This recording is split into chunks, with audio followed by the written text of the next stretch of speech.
કેન્દ્રની ભાજપ સરકાર દ્વારા મહાત્મા ગાંધી રાષ્ટ્રીય ગ્રામીણ રોજગાર ગેરંટી અધિનિયમ મનરેગાનું નામ બદલીને વિકસિત ભારત ગેરંટી ફોર રોજગાર એન્ડ આજીવિકા મિશન ગ્રામીણ 2025 અર્થાત વીબીજી રામજી રાખવામાં નિર્ણય સામે ભરૂચ જિલ્લા કોંગ્રેસ સમિતિ દ્વારા ઉગ્ર વિરોધ પ્રદર્શન કરવામાં આવ્યું હતું। ભરૂચ જિલ્લા કોંગ્રેસ પ્રમુખ રાજેન્દ્રસિંહ રાણાની આગેવાનીમાં મોટી સંખ્યામાં કાર્યકરો રેલવે સ્ટેશન ખાતે એકત્રિત થયા હતા, જ્યાં ડોક્ટર બાબા સાહેબ આંબેડકરની પ્રતિમાને પુષ્પાંજલિ અર્પણ કર્યા બાદ સરકાર વિરોધી સૂત્રોચ્ચાર સાથે વાતાવરણ ગજવી મૂક્યું હતું। આ દરમિયાન કોંગ્રેસી કાર્યકરોએ રસ્તો ચક્કાજામ કરવાનો પ્રયાસ કરતા પોલીસ અને પ્રદર્શનકારીઓ વચ્ચે ભારે ઘર્ષણના દ્રશ્યો સર્જાયા હતા।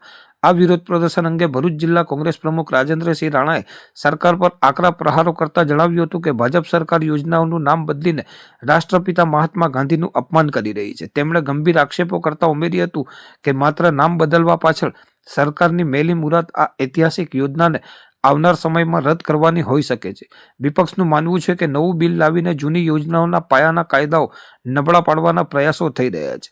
કોંગ્રેસ આગેવાનોએ સ્પષ્ટ શબ્દોમાં ચેતવણી આપી હતી કે જો ગાંધીજીના નામ સાથે જોડાયેલી આ ગરીબલક્ષી યોજનાના અસ્તિત્વ સાથે છેડા કરવામાં આવશે તો આગામી દિવસોમાં સમગ્ર જિલ્લામાં જન આંદોલન છેડવામાં આવશે।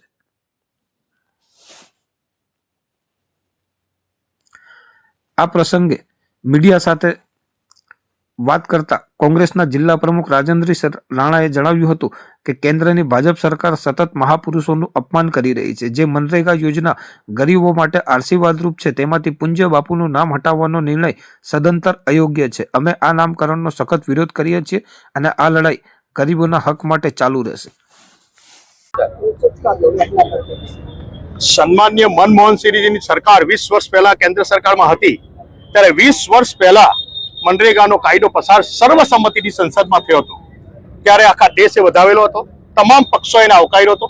ત્યારે આજે મનરેગા એ ગરીબ, વંચિત, આદિવાસી ગરીબ લોકો માટે જે રોજીરોટી માટે ગામડામાંથી પલાયન થતા હતા, એ ગામડામાં રોજીરોટી મળી, ગામડા સમૃદ્ધ થયા, મારો આદિવાસી પછાત વર્ગ, દલિત વર્ગ મજબૂત થયો, રોજીરોટી મળી આર્થિક પછાત લોકોને। તેમાં ભારતીય જનતા પાર્ટીના પેટમાં તેલ રેડાયું। મનરેગા યોજનામાં મહાત્મા ગાંધી, જેને વિશ્વ પિતા કીધેલા છે, એનું નામ કમી કરી અને એનું નામ બદલવાની કોશિશ કરેલી છે। નામ બદલવાની કોશિશ નથી, પણ ભારતીય જનતા પાર્ટી દ્વારા દરેક જિલ્લામાં, આખા હિન્દુસ્તાનમાં જે ભ્રષ્ટાચાર થયેલો છે ને જેની ખરેખર એની તપાસ ચાલી રહેલી છે, જેટલી તપાસ છે એટલી જ કરવાની।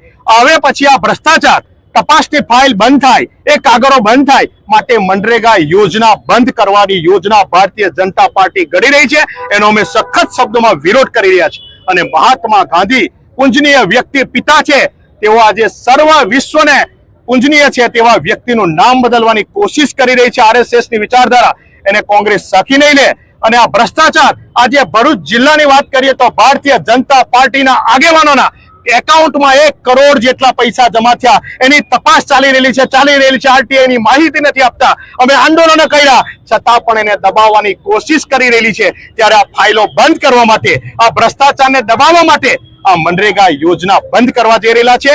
ગરીબોના હક પર તરાપ મારવા જઈ રહેલા છે, વંચિતોના હક પર તરાપ મારવા જઈ રહેલા છે। એ જ રીતે આજે સુફલામ સુજલામ યોજના એ પણ બંધ કરવા જેલા છે। નલ સે જલમાં કરોડોનું કૌભાંડ છે।